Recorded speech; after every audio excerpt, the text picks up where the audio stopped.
Derivatives. Derivatives are basically a contract where you bet on whether the price of something will go up or down. That can be stocks, bonds, indexes, or similar assets. If you guess the direction right, you can make more money than with normal buying because leverage is often used. However, if you are wrong, you can lose everything, and in some cases, even more than you invested. Because of this, derivatives are very risky and not for beginners. Crypto.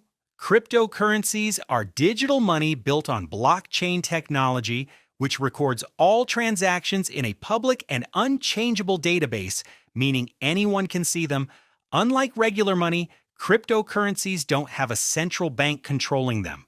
The most famous cryptocurrency is Bitcoin, but there are many other cryptocurrencies as well. Their advantage is that you can send money quickly and cheaply anywhere in the world at any time. Since cryptocurrencies don't have a physical form, they are stored in electronic wallets, which can be risky if you forget your password or access key. As an investment, cryptocurrencies can bring huge profits, but also big losses, because they are much more volatile than regular stocks. More and more countries are legalizing the use of cryptocurrencies. Some countries even have Bitcoin in their reserves, and one of them is America. Because of this, cryptocurrencies have great potential as an investment, but it is important to know which cryptocurrency is good. Stocks. When you buy stocks, you are actually buying a share of a company like Apple, Google, and similar firms. You can make money from stocks in two ways: if the company pays dividends or if the stock price goes up and you sell it for more than you paid. The price of stocks depends on many things, such as market movements, world events, company management, and also investor behavior. Many people buy when the price is high and sell when it drops, which makes the price more volatile.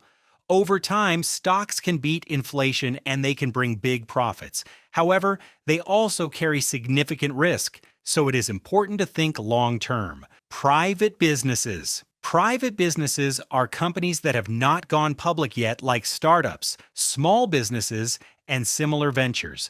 This means you can't buy them like regular stocks.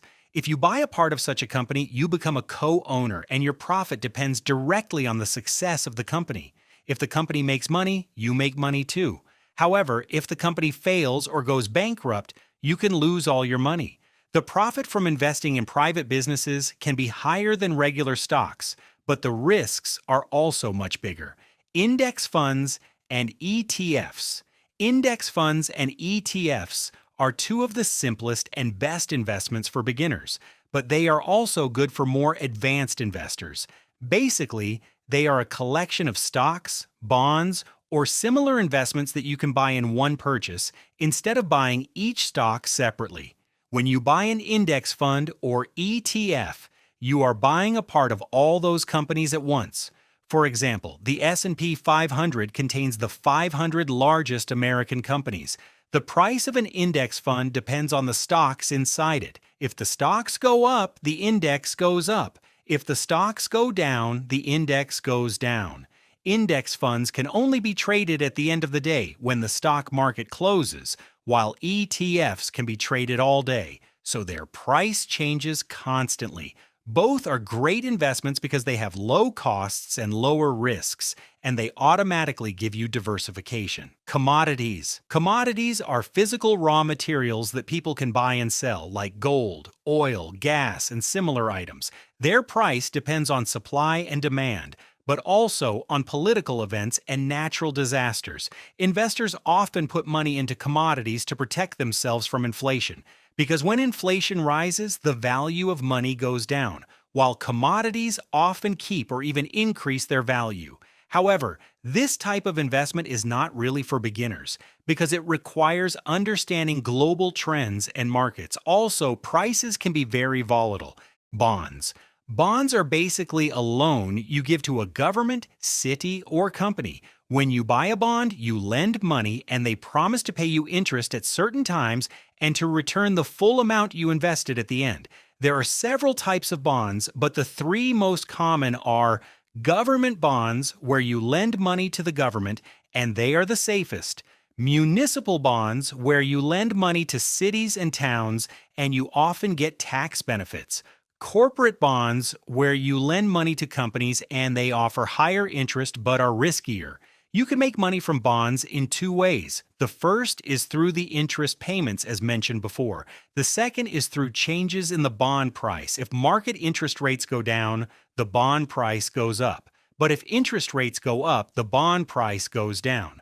Bonds also have a credit rating, which shows how safe they are. The highest rating is AAA and the lowest is D. All bonds with a rating of BB or lower are called junk bonds. They offer higher interest but carry big risks. One of the main risks for all bonds is inflation, because when inflation rises, the money you get is worth less. That is why bonds are often used to stabilize a portfolio and reduce risk compared to stocks. Real estate.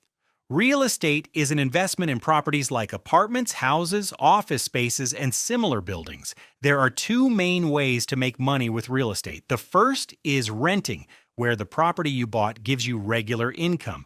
The second is capital appreciation, when the value of the property increases over time. However, investing in real estate can carry big risks. The value of a property can go down, maintenance and taxes can be expensive, and real estate is less liquid, which means it is harder to sell quickly.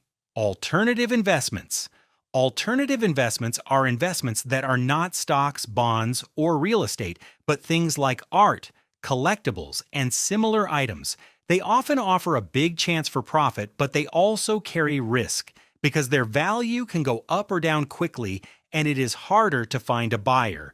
People usually hold them to protect against inflation and to diversify their portfolio. Investing in alternative investments also requires a lot of knowledge about the item you plan to buy because predicting its value can be complicated. Cash.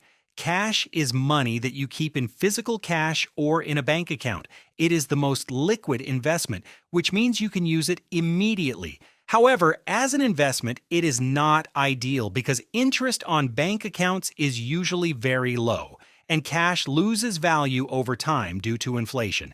Still, investors often keep cash to react quickly to opportunities in the market and to reduce the overall risk of their portfolio.